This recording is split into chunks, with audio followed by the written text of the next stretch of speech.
player, not just sort of average guy who's plodding along. So, and it's not like they're playing 700 ball. They're good. They're a good team. And also, they beat the White Sox every time they played them. The Guardians are 5-5 against the White Sox. Yeah. I mean, by the way, this is the test of you being a feel-good person or not this weekend if you're a Royals fan. You can look at this in one of two ways. The Astros and the Red Sox are playing each other, and the Twins and the Guardians are playing each other. Every day, something good's going to happen. Yeah. Or, if you're a negative person, you say, well, somebody's going to win. Two of those teams are going to win. And right now, it's the good thing happening for the division because Minnesota leads 4-2 in the 8th. I was listening to that game. Yes, indeed. I've been corrected, by the way. First of two. Actually, it was the Cardinals executive that went to prison for spying on the Astros. Oh, is that what it was? Yeah, we got it backwards. Oh, yeah, that's right. That's right. We got it backwards. Well, the Astros got their comeuppance. Dirty Cardinals. Dirty dog. But I mean, there were all kinds of things that were going on in the Astros organization. What are they, 12 over right now? Yes. So they just play 500 ball to the end, and they win 87 games. Yeah. It will be a 31-game improvement. Right. Yes. But I mean, teams just in baseball generally don't go out and win 56 games. I mean, I agree.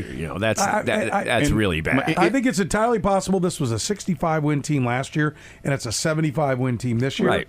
Mm-hmm. And we're seeing the extreme of both cases of what can happen. And also, you've got a player who it's a natural. I mean, Bobby Witt Jr. has been fine. I mean. And it's not surprising that a player who was the number 2 pick in the draft and everybody thought was going to be a star goes from being fine to being electric. I mean, the Royals are in this since the 1st of June when he has these Little League numbers. The Royals are 18-13. Okay, that's good, but it's under 600, and he's gone bananas. I mean, I think if he'd just been good, they'd probably be out of it right now.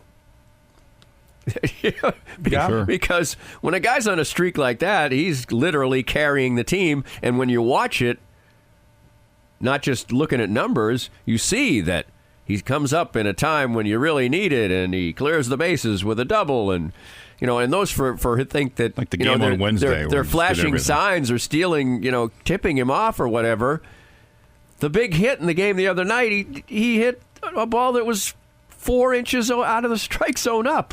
What do you think? Hey, they're going to throw you a fastball a foot out of the strike zone up. Go after it, buddy. Go.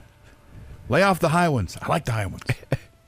I mean, you can't tomahawk some balls if you knew that's where it was. But right. I mean, the guy. What was the guy for the Reds? The Reds the other day who hit that home run? The ball was like over his shoulders. I'd have to look. Someone noted that he's some of the home runs he's hit that came from the home run derby. He started hitting balls like that he didn't hit home runs quite like that before that. The sun just shines on your bottom. That's true. I mean, he hit a home run the other night with a 92 mile per hour exit velocity. Yeah, right. That doesn't usually Is that the lowest this year in baseball? I don't know.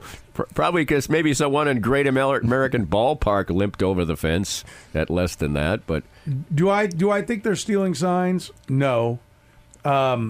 Do I think they're looking at ways that they can get an edge that are maybe not within the rule book? I hope so. Right? Like, I think every other team is. Right? Like, do I think everybody plays by the rules? No.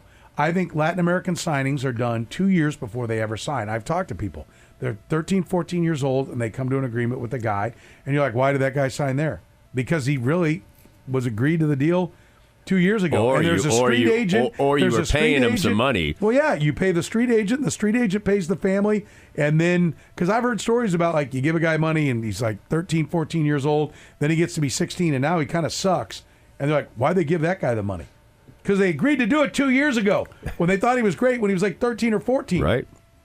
And so why, if that's how Latin America works, do we think everybody's on the up and up here in the big leagues? Right. Well, you see that all over sports, from auto racing to, we just saw in the Olympics, the defending gold medal champions in women's soccer decided they needed to send a drone over the field of the other team. And she got fired, and the coach got fired for it. You're the best team, and you're so paranoid you're scouting like that. So, yes, absolutely, people are going to try. It's just, I guess, to the extent they try, and then the best lesson of all is just don't get caught.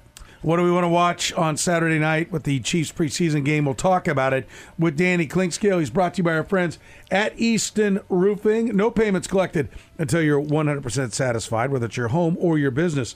Anywhere in the metro area, including Lawrence and Topeka, it's Easton Roofing. Online at eastonroofing.com. More of Danny's Reasonably Irreverent podcast after this. Hey Kansas City, Joe Spiker, Easton Roofing, back for another beautiful springtime in Kansas City. We are proud to announce our renewed partnership with Big Brothers Big Sisters of Kansas City. Starting in 2024, a portion of every job sold will be donated to a cause close to my heart. I was a big, and I encourage you to volunteer. And if you hire us for service on your residential or commercial roof, you'll know that a portion of the profits will go to a great cause. So call us at 913-257-5426. Easton Roofing. Integrity matters.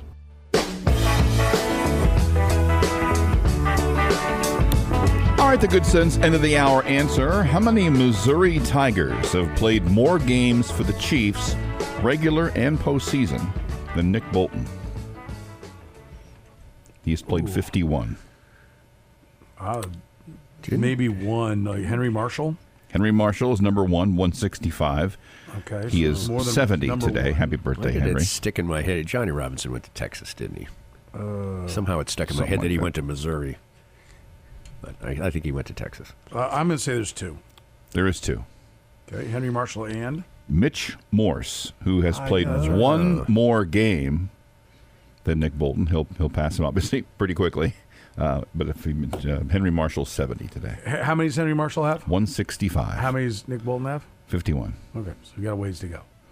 We need to get that contract extension to make it happen. For sure. You can make it happen tonight at Good Sense, goodsensesubs.com. Put your order in right now. You can pick it up on your way home if you want, or just go grab you a late lunch. What are you waiting for? They slice the meats and cheeses right in front of you. Freshest sandwich you're going to get. Freshest veggies. They bake the bread fresh 2-3 times each day. Found in Lenexa, Kansas. That's right. Locally owned and operated. All your neighborhood Good Sense. Go to goodsensesubs.com and put your order in tonight. And if you're having people over for the Chiefs game, might I recommend the party trays? It is always a great choice. Whether it's the sandwiches, the cookies, you name it. They do a fantastic job. Get you a couple of party trays, and you are set to have the whole crew over to your house. It's at Good Sense, goodsensesubs.com. We're talking to Danny Klinkscale here in the program. Danny, what do you want to see in the Chiefs game on Saturday? Well, first of all, I'll have my eye on the trainer. I would like for him to not exit the sidelines at any point during the game. That would be important. Yeah. That's a certainly Barring the obvious given of health, Danny, what would you like to trying see? to put a more creative spin on health. I guess I'd like to see Kingsley in action. They have some good pass rushers. I don't know how much they're going to play him, but that's an important position, and the guy's a rookie, and so you want to see him start to get up to speed, and that way it would be nice if he had some good work. I don't know how long he's going to be in there. First team's probably not going to play that long, but maybe he stays in and the rest of the first team goes out. I think probably you want to see I don't know, is Trevor Lawrence playing? Does anybody know? I don't know. Probably not. Most teams don't. Most teams don't. But the cornerbacks. Bryce Young, they've seen enough. He didn't need to play yesterday. All good. We don't want to get him hurt. This is a finished product here. Make sure Bryce Young does not play. I think that's unbelievably stupid by the Carolina Panthers. The whole not playing your quarterback at all, especially the young ones that don't have any experience, is just absolutely asinine. Well, the funny thing is, I'm seeing reports that he will play. Lawrence will play on Saturday. Okay. Well, Doug Peterson. Coached under Andy Reid. Is a Reid disciple. So, the fact that it's such a copycat league in so many ways, and Andy Reid plays his guys more than probably anybody else, you're kind of surprised that people go a different way, but they do. So that's good. He's going to play, and I think that the cornerbacks, Even, as of, 2 weeks ago, Steve Spagnuolo was seemingly a little, lukewarm about the progress of his young corners. So I think that's another area to look at. And I guess we continue to explore what it looks like when teams kick the ball off. Of course, you have to score touchdowns for that to happen, and maybe they won't. So maybe we won't see many kickoffs. I don't know. I want to see Kadarius Toney. I'm not just kidding. Want to see him? Yeah. Well, I want to see him play because See the guys that don't necessarily have a job.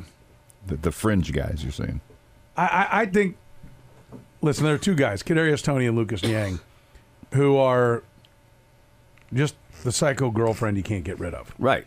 And I don't know why or psycho boyfriend. I'm not trying to be sexist here. The nutty significant other that everyone's looking at, going, why are they with that person? What is it? And that person just can't seem to figure out what everybody else already knows. And those two guys are the guys that I'm like, what? And I understand guaranteed contract for Kadarius Toney. Fine, bad player, negative for your team. How much are you gonna pay him to not hurt the team? Then I don't get it. So if they're gonna keep him around, the problem is I think he's banged up. He's hurt again, like he always is. Been dealing with that all through training camp. Then let's finally see something. I either wanted him to go out and be what he's been, which has been nothing, and have them pound it into their head that the guy can't play, or I want to see what they see in him and see the light come on and see this fabulous talent go to work.